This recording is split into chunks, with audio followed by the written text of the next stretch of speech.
एक बार फिर से 40 नए प्रश्न, सामाजिक विज्ञान के 40 नए प्रश्नों के साथ इस पीडीएफ में कुछ ऐसे प्रश्न शामिल शामिल करने का प्रयास किया गया है जो शायद आपने ना पढ़े हों। ठीक है। और ताकि ज़्यादा से ज़्यादा प्रश्न प्रश्न आपके सामने से गुजर जाए, ताकि एग्ज़ाम में आए तो उसको कर सकें। ठीक है, एक दो बार ही देखिएगा वीडियो को, और जितना, क्योंकि समय बहुत कम बचा है तो इधर उधर टाइम वेस्ट करने का कोई मतलब नहीं है।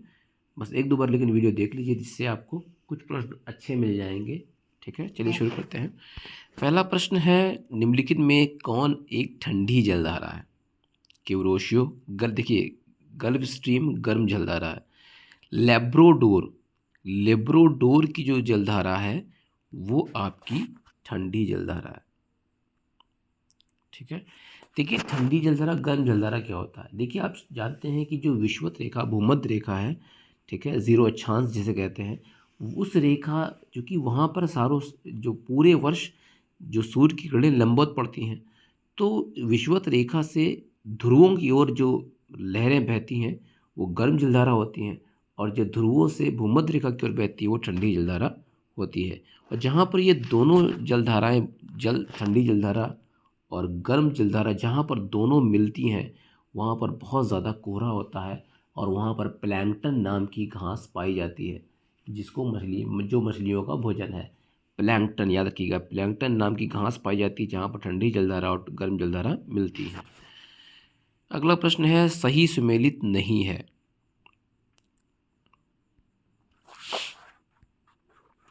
आटाकामा, देखिए, आटाकामा, कालाहारी, सहारा, विक्टोरिया, ये चारों मरुस्थल के नाम हैं। आटाकामा दक्षिणी अमेरिका में है, सही है। कालाहारी अफ्रीका महाद्वीप में है, सही है। यहाँ पर याद करने का तरीका देखिए, अफ्रीका महाद्वीप में अधिकतर लोग काले होते हैं, ठीक है, उनकी स्किन काली होती है, तो अफ्रीका महाद्वीप में कालाहारी मरुस्थल। सहारा दुनिया का सबसे बड़ा मरुस्थल है, सहारा मरुस्थल, जो कि अफ्रीका महाद्वीप में है। और आखिरी वाला है विक्टोरिया, ये भी ऑस्ट्रेलिया महाद्वीप में है। यानी कि चारों सही है, इसमें थोड़ी सी गलती हुई है क्वेश्चन में, तो आपको याद करना करना है, तो याद रखिएगा चारों ऑप्शन ये सही है, सही सुमेलित है चारों। आटाकामा दक्षिण अमेरिका में है, कालाहारी अफ्रीका में है, सहारा अफ्रीका में है, विक्टोरिया ऑस्ट्रेलिया में है। सही सुमेलित नहीं है। अगला प्रश्न है, फ्यूजियामा, फ्यूजियामा एक वो है, वोल्केनो है, यानी कि ज्वालामुखी है फ्यूजियामा। विसुवियस एक ज्वालामुखी है। फ्यूजियामा और विसुवियस दोनों सुप्त ज्वालामुखी हैं, ठीक है, यानी कि उनमें, जिनमें समय समय पर कुछ कुछ दिनों के बाद उद्गार होता रहता है। कोटोपैक्सी दुनिया का सबसे ऊंचा ज्वालामुखी है, जो कि दक्षिणी अमेरिका में है। कोटोपैक्सी एक सक्रिय ज्वालामुखी है, ठीक है। तो ये तीनों सही हैं, लेकिन पोपा रूस में नहीं है, पोपा है म्यांमार में, तो ये अलग हो गया।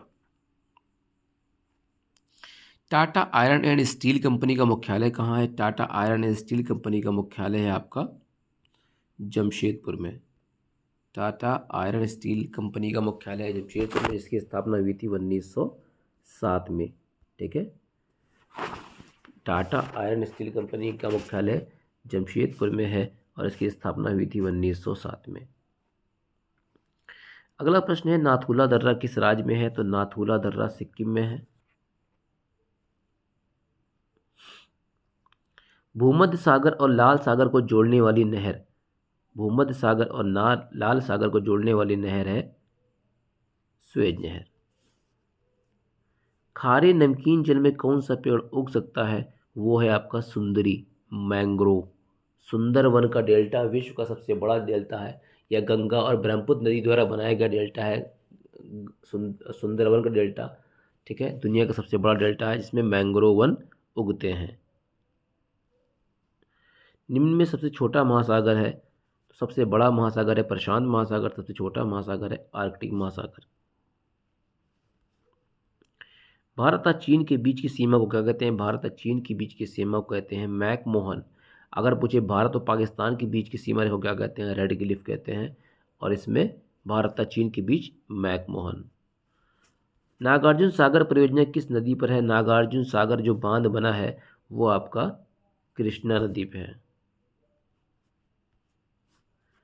केंद्रीय चावल अनुसंधान संस्थान कहाँ है? केंद्रीय चावल अनुसंधान संस्थान कहाँ है? कटक में है। ठीक है। केंद्रीय और जो केंद्रीय गन्ना अनुसंधान संस्थान कहाँ है? हाँ, उत्तर प्रदेश में, यानी कि लखनऊ में। अगला है, टाइटन किसका उपग्रह है? टाइटन शनि का उपग्रह है। भाखड़ा नांगल बांध किस नदी पर बना है? सतलज नदी पर बना है। कौन सी नदी रिफ्ट घाटी में होकर बहती है? ये बहुत अच्छा प्रश्न है, आपकी बुक में है। नर्मदा नदी। भारत का दक्षिणतम बिंदु है, ये भी अच्छा प्रश्न है। इंदिरा पॉइंट भारत का दक्षिणतम बिंदु है। किस तारीख को गांधी जी ने दांडी यात्रा शुरू की थी? बहुत अच्छा प्रश्न है। सबसे पहले चीज़ तो याद रखिए 1930, चारों में है 1930। ठीक है, यहाँ पे 1930, 1930, 1930, तो 1930 में गांधी जी ने दांडी यात्रा शुरू की थी। डेट क्या थी? डेट थी 12 मार्च।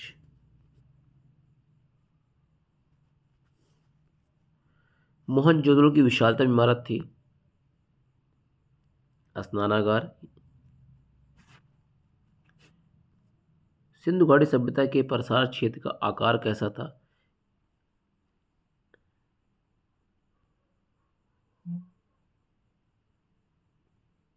ऐसा आकार है, यानी त्रिभुजाकार।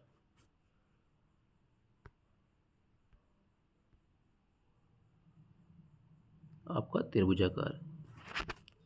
अगला प्रश्न है, चीनी यात्री फाहियान निम्नलिखित में किसके शासनकाल में भारत आया था? तो फाहियान आया था चंद्रगुप्त द्वितीय यानी विक्रमादित्य के शासनकाल में। इलाहाबाद के स्तंभ लेख में हरिशेर ने किसकी प्रशंसा की है? पिछली वर्ष आया था कि हरिशेर ने कौन सी पुस्तक लिखी है? तो प्रयाग प्रशस्त नाम की एक पुस्तक लिखी है हरिशेर ने। ठीक है, हरिशेर ने प्रयाग प्रशस्त नाम की पुस्तक लिखी है जिसमें समुद्रगुप्त की विजयों का वर्णन है। किस वंश को भारत की संस्कृति में स्वर्ण युग कहा जाता है? गुप्त काल को भारत का स्वर्ण काल कहा जाता है। बौद्ध धर्म के प्रवर्तक गौतम बुद्ध का जन्म कब और कहाँ हुआ था? गौतम बुद्ध का जन्म लुम्बिनी में हुआ था 623 ईस्वी ईसा पूर्व। 623 ईसा पूर्व। किस मुगल सम्राट ने प्रसिद्ध तख्ते ताउस मयूर सिंहासन बनवाया था? शाहजहां ने मयूर सिंहासन बनवाया था, जिसे नादिर शाह लेके ईरान चला गया था। नादिर शाह को ईरान का नेपोलियन कहा जाता है। समुद्रगुप्त को भारत का नेपोलियन कहा जाता है। कौन सा मुगल सम्राट चित्रकारी का महान पारखी माना जाता है? तो जहांगीर को चित्रकारी का महान पारखी माना जाता है। न्याय की घंटी और जंजीर के लिए कौन सा मुगल सम्राट प्रसिद्ध है? तो अपने दरबार में न्याय के लिए जंजीर टंगवाई थी जहांगीर ने। आईने अकबरी का लेखक कौन था? आईने अकबरी लिखी थी अबुल फजल ने। बाबर ने अपनी आत्मकथा तुज़्के बाबरी किस भाषा में लिखी है? तो बाबर ने तुज़्के बाबरी तुर्की भाषा में लिखी है। निम्नलिखित में से किसने बहुविवाह नामक पुस्तक लिखी है? तो बहुविवाह पुस्तक लिखी थी ईश्वर चंद्र विद्यासागर ने। भारत का अंतिम मुगल सम्राट कौन था? भारत का अंतिम मुगल सम्राट था बहादुर शाह जफर। पूना पैक्ट संबंधित था दलित वर्ग से। गांधी जी को सर्वप्रथम किस राजनेता ने राष्ट्रपिता कहा था? गांधी जी को सबसे पहले राष्ट्रपिता कहने वाले थे सुभाष चंद्र बोस। 1857 की क्रांति कहाँ से शुरू हुई? 1857 की क्रांति मेरठ से शुरू हुई। स्वतंत्र भारत का प्रथम गवर्नर जनरल कौन था? स्वतंत्र भारत का प्रथम गवर्नर जनरल लॉर्ड माउंटबेटन। 1539 में गुरु नानक की मृत्यु कौन से स्थान पर हुई? गुरु नानक की मृत्यु हुई थी करतारपुर। 1539 में गुरु नानक की मृत्यु हुई करतारपुर में। मौलिक अधिकारों के कार्यवाहन को निलंबित करने का अधिकार किसको है? मौलिक अधिकारों को निलंबित करने का अधिकार है राष्ट्रपति के पास। शिक्षित बनो, संघर्ष करो, संगठित बनो, ये किसका दिया हुआ नारा है? भीमराव अम्बेडकर का। संविधान के किन अनुच्छेदों में शोषण के विरुद्ध अधिकार वर्णित है? तो संविधान अनुच्छेद 23 से 24 में शोषण के विरुद्ध अधिकार है। भारतीय संविधान के अनुसार किसी भी व्यक्ति को जिसे गिरफ्तार अथवा बंदी किया जाता है सबसे नज़दीकी मजिस्ट्रेट के समक्ष कितने समय में उपस्थित करना होगा? 24 घंटे के अंदर। समानता का अधिकार भारतीय संविधान में किन 5 अनुच्छेदों में दिया गया है? 14 से 18। 14 से 18 में आपका समानता का अधिकार है। भारतीय संविधान के किस अनुच्छेद में संविधान संशोधन का प्रस्ताव है? संविधान संशोधन जो दिया है वो अनुच्छेद 368 में है।